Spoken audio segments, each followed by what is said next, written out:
Thanks for taking the time to download this BBC Radio 5 Live podcast. To find other programmes you might be interested in, click bbc.co.uk/5live, where you'll also find our terms of use. Hello, I'm Adrian Goldberg. Thank you for downloading the 5 Live Investigates podcast. This week, a show that got a tremendous reaction from listeners when we broadcast live, as we heard claims from teachers that children are being forced into taking drugs they don't need so that their parents can claim benefits.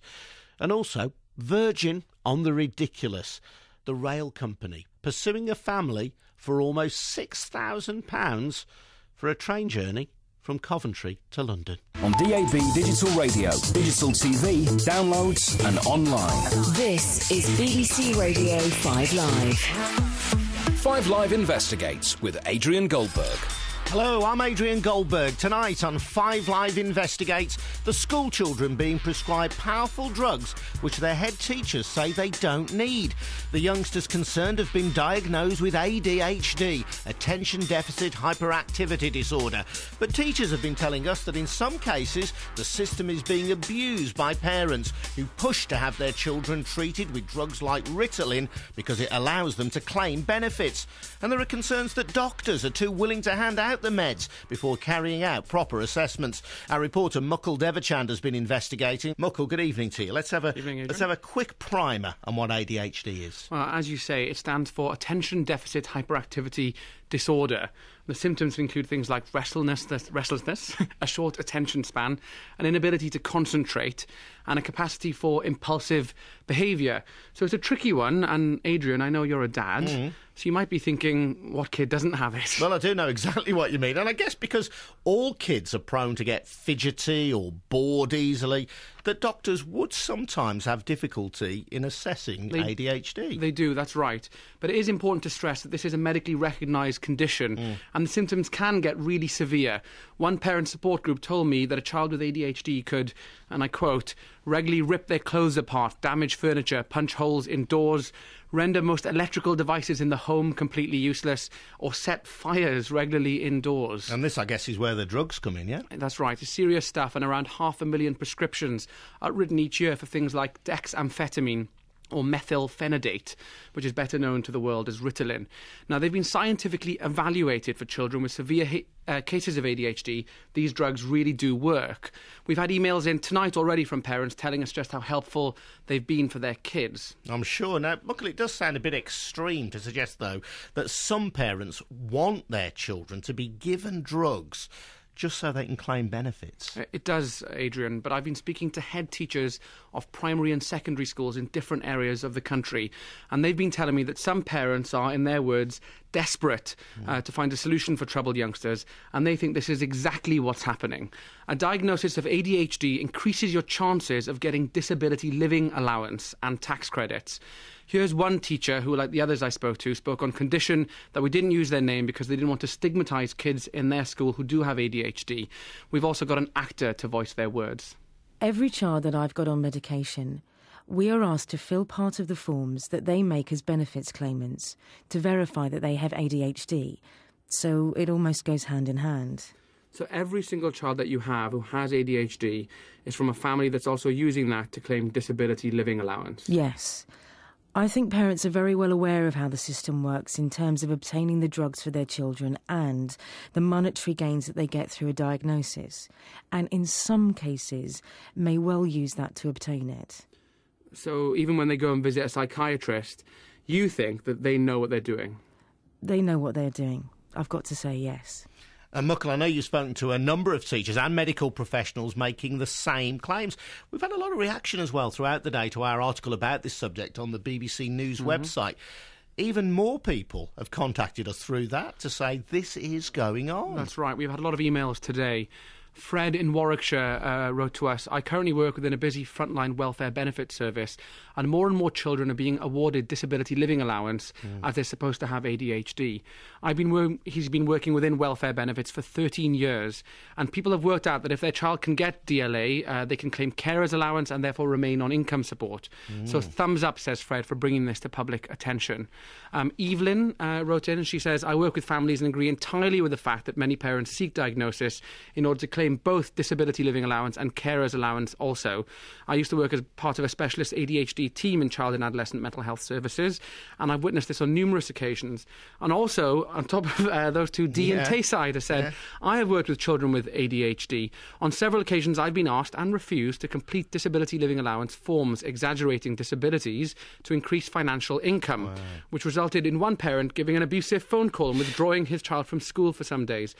But Dee also says, please remember that there are parents who truly rely on these benefits to provide extra care for their severely disabled children and their families as well. Well, what sort of money can you get? Now, having a diagnosis doesn't guarantee that your claim for DLA will be successful, but if it is, you can get up to £130 a week plus tax credits.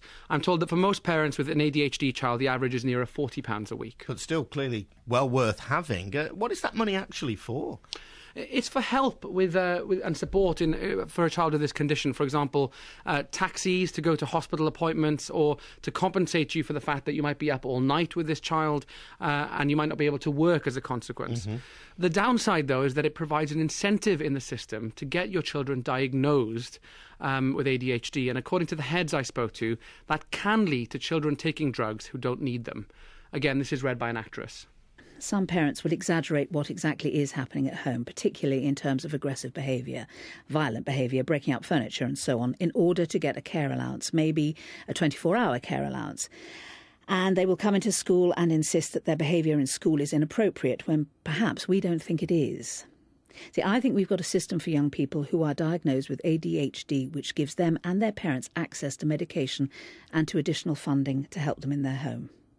And that's benefits, and that works. However, I think in the absence of any other kind of therapeutic support or any other diagnosis or a greater understanding of what's going on out there, I think there are students on the edge of that who may have behavioural difficulties, who are very quickly being diagnosed, caught up in the entire system for students with ADHD.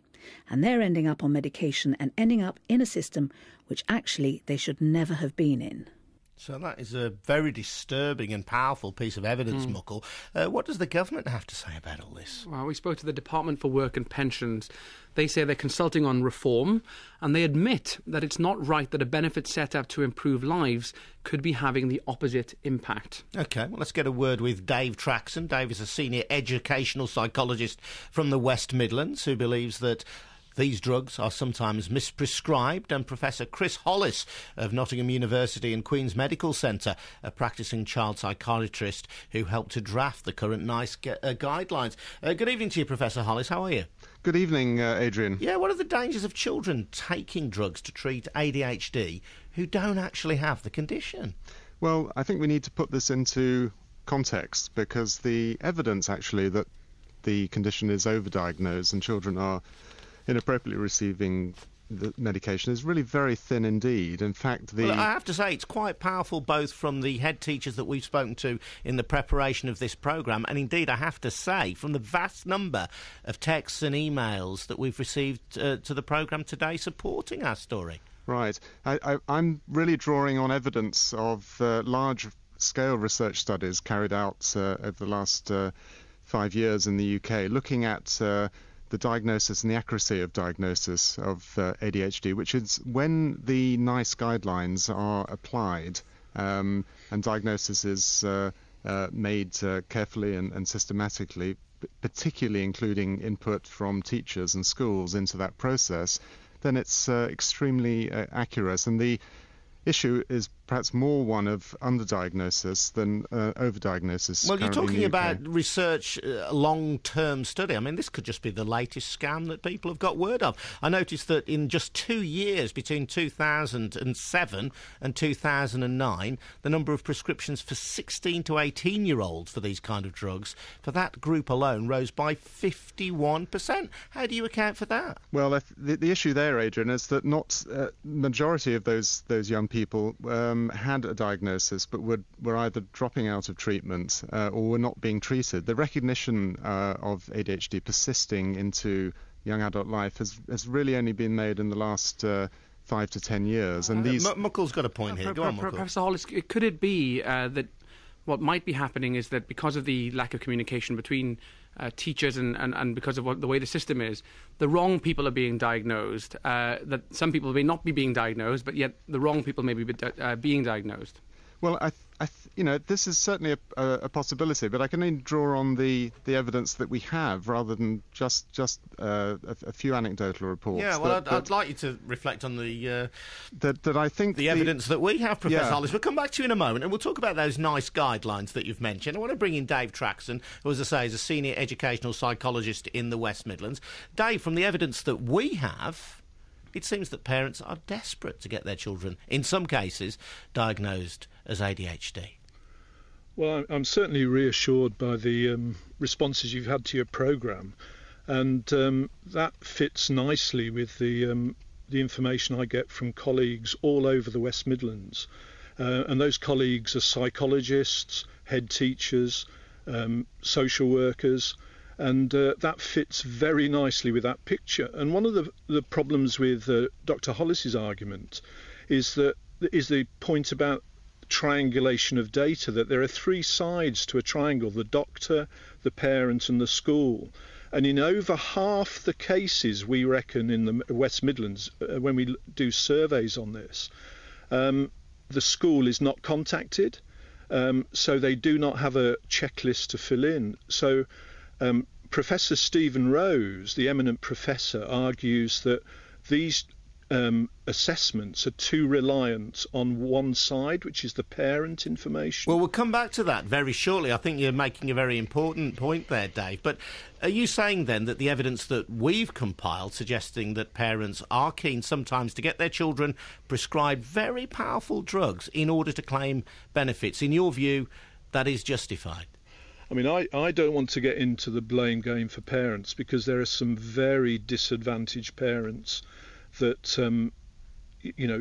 claim benefits, and sometimes they are very correctly provided. When I do straw polls with my colleagues around the West Midlands, the figure that we come up with consistently is that in about 20% of the prescriptions, we accept that those are valid and accurate diagnoses of ADHD, because they've used all 3 sides of the data. But in the other 80%, a lot of my colleagues all over the country, not just the West Midlands, because I've spoken at 2 national conferences recently, colleagues all over the country have major concerns about the appropriateness, especially in relation to the use of some very questionable checklists. OK, well, we'll get Professor Hollis to comment on that before too long. Dave TRAXSON and Professor Hollis, thank you both very much indeed. And of course, here on 5 Live Investigates, as always, we're keen to hear about your experiences of ADHD. Are doctors too willing to prescribe mood-altering drugs to children? Or are parents who try to help their offspring being unfairly stigmatised? 5 Live Investigates with Adrian Goldberg. Tonight on 5 Live Investigates, claims that youngsters who are simply badly behaved are being diagnosed with attention deficit hyperactivity disorder, ADHD, and being put on powerful stimulant drugs. Many children with the complaint do benefit from treatments like Ritalin, but we're hearing allegations on the show from 2 head teachers who say that some parents push doctors into giving medication even when it's not suitable, sometimes to help them get benefits.